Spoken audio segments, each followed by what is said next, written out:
Welcome to ATC. Today we will be presenting a case of subarachnoid hemorrhage. Shall we start the class? Sir, an 59-year-old patient was referred from outside hospital. From the short history that I got from the EMT is that the patient has been admitted in that hospital with a severe headache and vomiting, and the patient has been referred to our hospital. In my initial 10-second assessment, patient is conscious oriented and he was able to completely obey to my commands. So I immediately went to the airway. In airway is appearing patent and there is no oral secretion, and cervical spine also movements were within normal limits, sir. And so I went to the breathing. He was maintaining a saturation of around 96% in room air with a respiratory rate of 16 per minute. And so I went to the circulation. BP was also around 140 or 88 millimeters of mercury, and pulse rate was also 76 per minute, and regular was there. No external bleeding, and all peripheral pulses were palpable. So I went to the disability ward. In disability, GCS was 15/15, but patient was complaining of right upper limb and lower limb weaknesses were there. So immediately I just examined the motor system, their disability itself. I noticed that there was 4/5 power in the right upper limb and lower limb with preserved superficial and deep reflexes and plantar right side plantar reflexor. So GRBS also I assessed that time. GRBS was 128 milligrams per deciliter, and exposure peripheries were warm. So in my primary assessment there was a mild fall in the his power. So I immediately calculated the NIHS score also to rule out a possibility of a stroke. So NIHS score was coming to around 2 at that time, sir. So what is you want to offer for the patient at this point of time? With what complaint he has come? Vomiting, presenting in symptoms, he was complaining of headache and vomiting, sir. So I asked for pain also. Actually, from the referral hospital, he has already received some analgesics. Currently, he was not complaining of any headache, sir. What was the pain score? It was hardly numerical score 0 to 1 only, sir. Okay. So I didn't offer any analgesic at that time, but I cross-checked with the patient, but he said that he was not having headache. So in view of this, as adjunct itself, I planned for an neuroimaging. A CT imaging was planned for this patient, and we given for the request. And since the possibility he was having multiple episodes of vomiting and all, I just to rule out the electrolyte issue, I asked for a BBG also at that time. By this time, he was getting prepared for the CT. I immediately did my secondary survey also. His signs and symptoms were he is having an acute onset of from yesterday afternoon vomiting, multiple episodes of vomiting. Just before that there was acute onset of thunderclap, severe headache was there, followed by multiple episodes of vomiting and some transient loss of sensorium, but it lasting for hardly 15 to 30 seconds.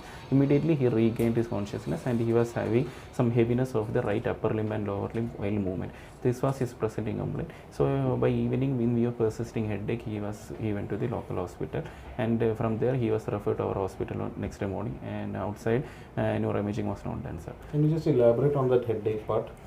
Exactly. It was an acute onset of headache, and that too he was saying that it was a very severe headache with some difficulty in facing light. Everything was there, sir, and headache was not subsiding. All he was like he wanted to close his eyes and he wants to lie down, and he tried with Brufen tablet, but it didn't subside, sir. But vomiting after some time he started to have profuse projectile severe multiple episodes of vomiting.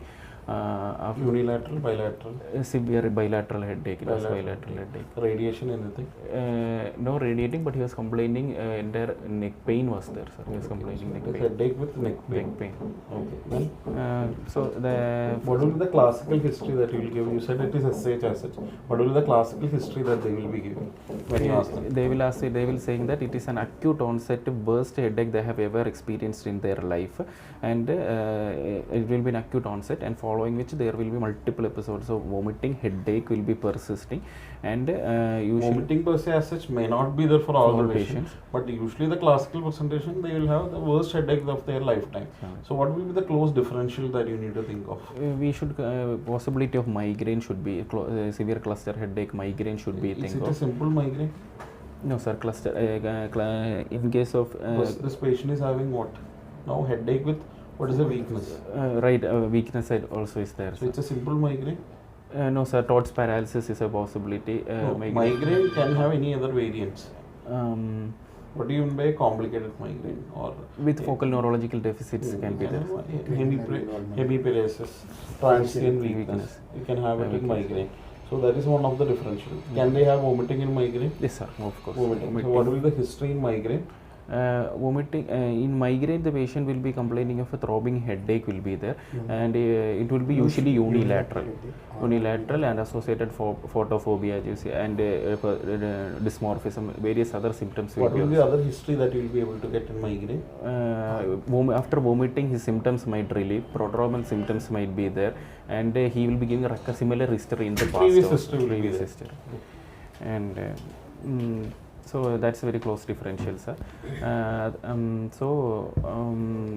I came to the science examination, and science, I was able to immediately assess that his only positive findings that he was complaining some amount of neck stiffness was there. Otherwise, but Kernick sign or Rodinsky sign, I was clearly not able to elicit and show any tenderness of any kind. So immediately, I went to the allergy history, no history of any allergies. Medication history, he's taking Ecosprin, sir. He's taking Ditor. Ditor is torsemide is there, and he's taking Strocid because he's having previous history of stroke. It is for stroke patients, Strocid, and he's taking Lasix, and he's also taking Elquis. It is Apixaban. He had a previous history of CVA. So I went to the immediately past history. So I cross-checked him. He said that he has a history of stroke around 4 years back, but it was an ischemic stroke since he was after that taking aspirin. He discontinued around 2 years back, but last 1 year back he again developed an MI.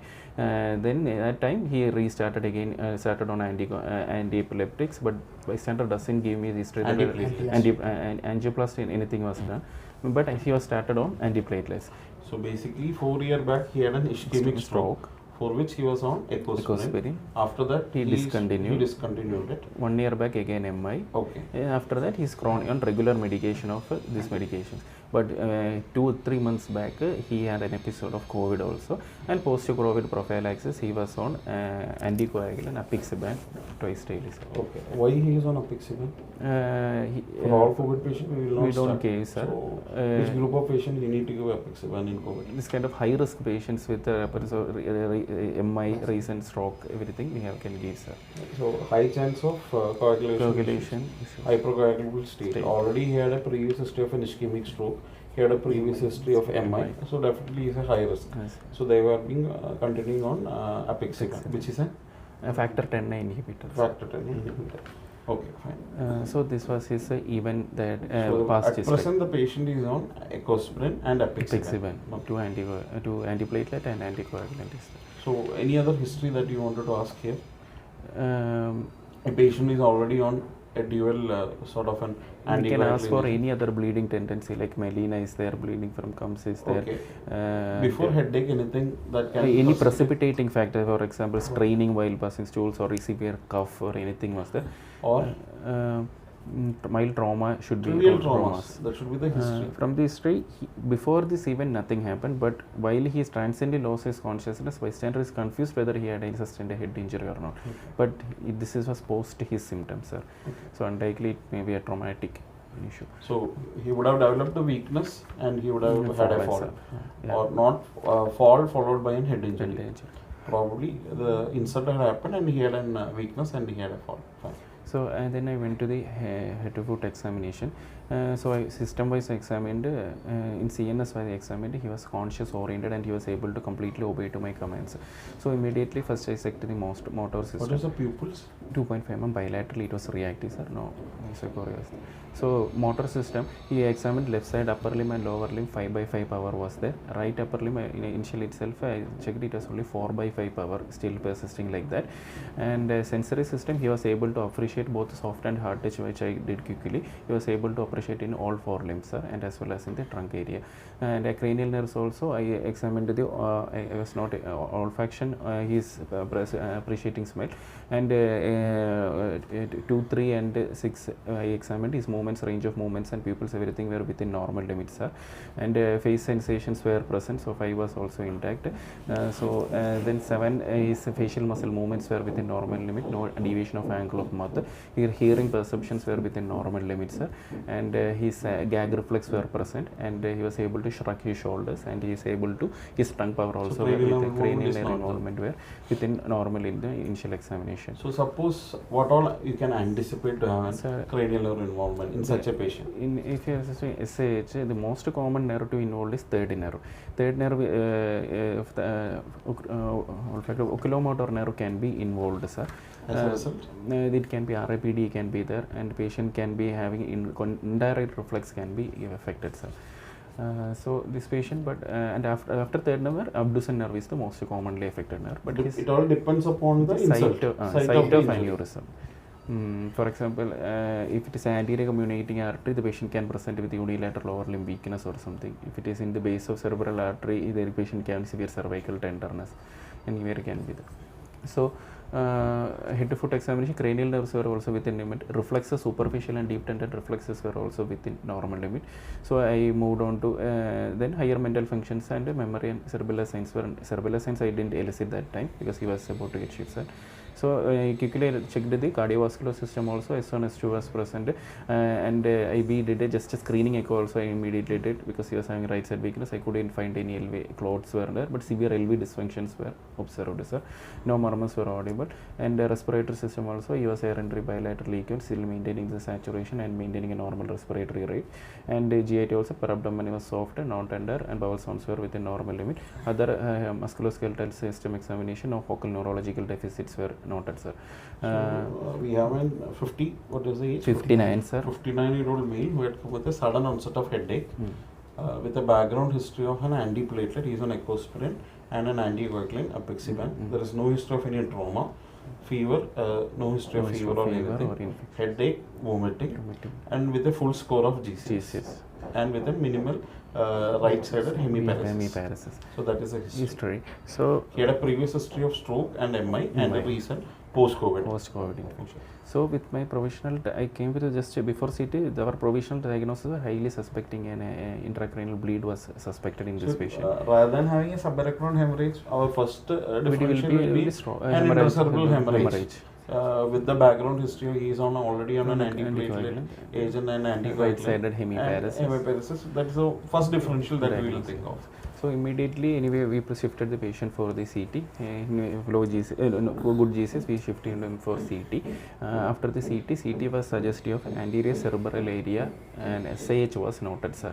And since even our VBG also initially came, in that electrolytes and creatinine were within normal, and PHs were also within normal limits. So we asked for an CT angiogram to also be proceeded so that we can locate whether it's an aneurysm or a rupture or anything. In the angiogram, we were able to note that there was an anterior communicating artery aneurysm rupture, and it has caused this SAH. So we shifted him back to the patient to ER, sir. So now we have then usually in SAH we have the classification of Hunt and Hess scale. Okay, fine. We'll go to that. Fine. So this patient is come back from CT.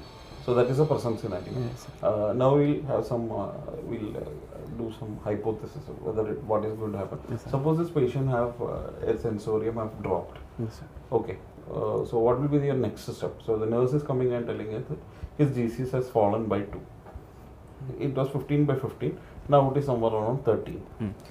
If there is a sudden fall in GCS, first thing I will be thinking is that whether the patient has not developed any seizures or not, sir. Okay. If the patient is we are detecting that it's an ongoing seizure, is that we will immediately place him in left lateral position, and we'll start him on an O2, and usually we terminate using a benzodiazepine. There is no active seizure. If there is no active seizure, means we have to rule out a postictal state also.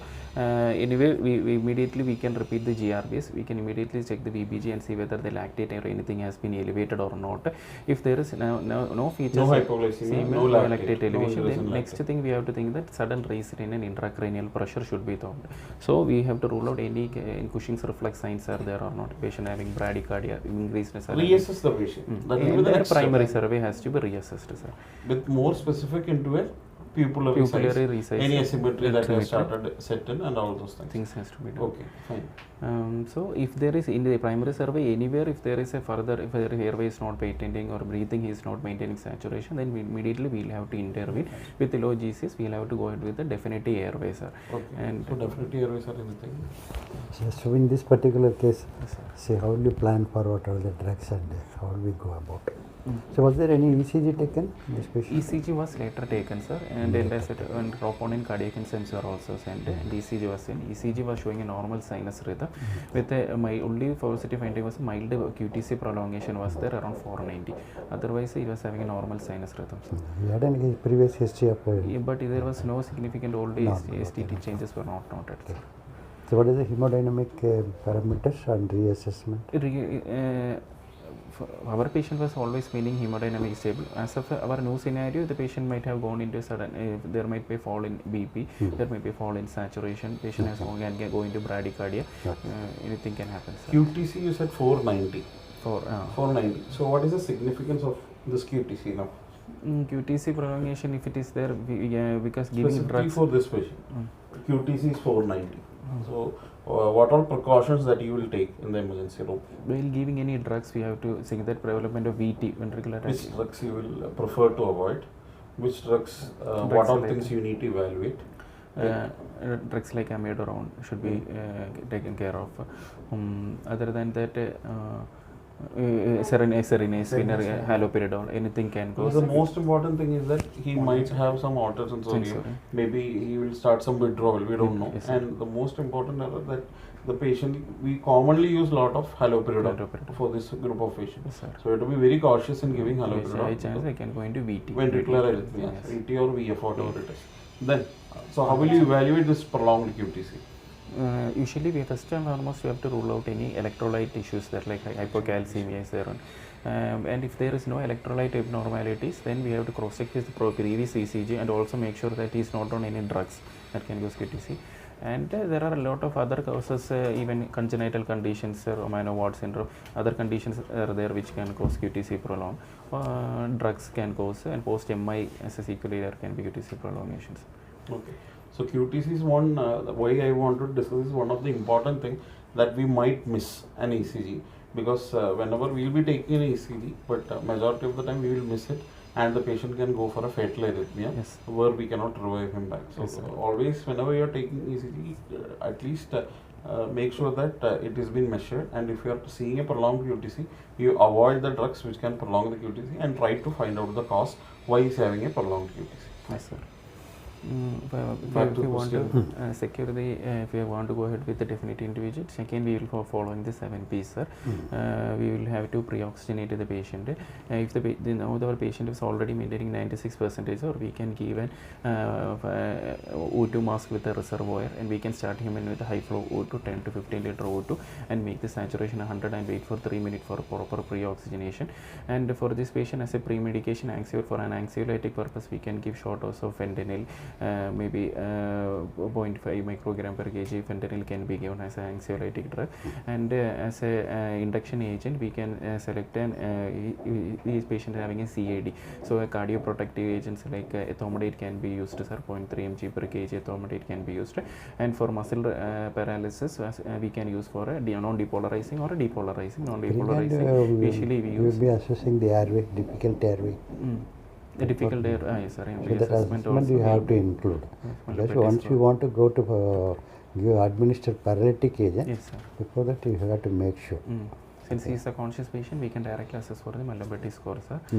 Mallampati, what are the most important things that you will not be able to do all the things in an emergency room? Sometimes in a busy ER where there are more number of patients, or maybe the patient is not able to sit up. So which are the important things that you can assess? Like airway assessment, what all things can you prior to intubation? Quickly what we can do is that whether we can pass 3 fingers between the teeth, and whether we can able to maintain 3 between the chin and the cricoid, and here also whether it is 2 distances there or not. 2, 3, 3. If we are able to pass our fingers, and if there is minimum this much distance, then high chance of ventilation. 3, 3, 2. It's successfully possible. Then immediately Mallampati score, what we look is immediately we ask the patient if we are able to see up, even up to the uvula and the upper part of. But that is difficult in an emergency room, especially mouth opening we can see. Mouth opening 3-3-2 rule is the minimum thing that we can have, and maybe the most important thing, another thing is that mobility of the neck. So the maximum things we can see. C-spine involvement first rule out. Yes, sir. Then mobility. Okay. For muscle relaxation, we can prefer rocuronium or vicuronium. In our ED, we prefer more of non-depolarizing muscle like rocuronium. 0.9 to 1 mg per kg rocuronium can be done, and we can proceed with intubation, sir. Usually, for adults, we prefer a size of 8 to 8.5, and we have for males. And we can secure the airway and we can connect him to the ventilator. The most important thing in this type of patients is avoid any straining. Yes, sir. Any That is the strain. most important. You can give a little extra dose of fentanyl, no harm in Yes, it. sir. The patient, while you are passing the laryngoscope or passing the tube, no irritation, no stimulation, the patient should not strain. Yes, sir. Especially he should not have any cough or straining over the tube. What will happen? Here for this patient, especially any strain or pain, the chance of intracranial pressure can be high, and the chance of rebleed is very high. Yeah, very high. Okay, so he will be, the condition may worsen. Yes, sir. So the other conditions is a cardiac tachycardia, hypertension, and bronchospasm, other things. Here we have to be extra careful about this. You are preparing the etomidate. So why is specific reason? One is he is already in coronary artery disease, and it is cerebro and as well as cardiovascularly protective. Other drugs what we have, it is ketamine and all. Ketamine can both intracranial, intraocular, all pressures can increase, and chance of ischemic heart disease worsening and possibilities there. So ketamine should be avoided in this patient. But Otherwise, recent we have concept, they say ketamine is not increasing the intracranial pressure. Okay, sir. Okay. Other option is that we can give a combination of midazolam and fentanyl can be given. Midazolam. In this patient, we Midazolam cannot be used as an induction agent. Yes, sir. We'll have to give You have to higher give dose. larger doses. This is not onset, will be very delayed onset. So for rapid sequence induction is not recommended, this one. And So propofol, Propofol, yeah, it is cerebroprotective, and we can use yeah. um, propofol, 1 to fentanyl, 2 mg also per option, kg can be provided hemodynamic stability Stability. is there. Okay. Maybe a combination of ketamine with Ketamine and propofol. propofol. If it Ketamine, is- propofol, you Ketofol can is use. also Depending on the pulse rate and BP, you can select like that. then we can connect Barbiturates. What about barbiturates? phenobarbital is again a cerebroprotective agent, and actually we can use, sir. We can In use addition, some schools recommend lidocaine. Lidocaine. Lidocaine IV. But there is a controversy about it. Okay. So this was our patient, and So, whatever drug selection you are doing here in this specific patient, what sir was mentioning, it should be primary issue will be neuroprotective, and further worsening of neuroprotective should not happen. That is like decreasing in blood pressure, and again it should not increase the blood pressure also. yes, sir. So you have to select an agent which has got better actions on these things. Yes, sir. So in this patient now we have taken care of the airway. In breathing part also we have taken care. We have connected him to the ventilator. In circulation part we will be reassessing in SH. No, this patient was stable. We are putting an hypothesis. Hypothesis if the that patient develops this thing, this is how we'll be managing. Now, for example, let's come back to our patient. He's stable right now. Yes, sir. So he has come back from the CT, and CT has been told that he's having a subarachnoid hemorrhage with an echo aneurysm. Yes, sir. So what will be the next steps? From starting from A to Z, your ABCD is fine now. Yes, sir. So what will be the specific management for subarachnoid hemorrhage that you will be starting for this patient in the emergency room? First and foremost, in the primary cell sulfur, we have secured an IV line. We have to make sure that he is having proper analgesia given. He is having any time increase in pain score, we have to again give analgesics, paracetamol or any opioids can be given, sir. Analgesia. Second thing is we can keep to make sure that intracranial pressure is not worsening. For that, one thing we can do is we can keep the head end elevated at 15 to 20 degree head end elevation is a possibility. Next option is that we can start him on hypertonic saline, 3% saline to a target of around 40, 140 Upper limit of the normal. can be targeted, and start him on 3% saline. And if, Positioning, remember always 20 to 30 degree of proper position. Yes, sir. Plus there should not be neither neck flexion or too much extension or sideway bending. So venous drainage should be promoted. Otherwise it will block the venous drainage. So there will be increased intracranial pressure. Okay. Chances will be there. So not only elevation is enough. You have to take care of this neck. Okay. Next thing is that to avoid necklines, you should not, because it will venous return can be low. Fourth important thing is that in case of SAH, we should give a nimodipine to prevent vasospasm, because vasospasm is a dreadful complication of SAH where patient can develop a stroke, but it is maximum by 4th day. From 1 week to up to 3 weeks it can happen. So nimodipine 60 mg Q4th hourly should be continued till 21 days of development of SAH. So we can give nimodipine also. Next is considering the seizure prophylaxis. Even though in our majority guidelines, theoretically it is not advising to give a seizure prophylaxis.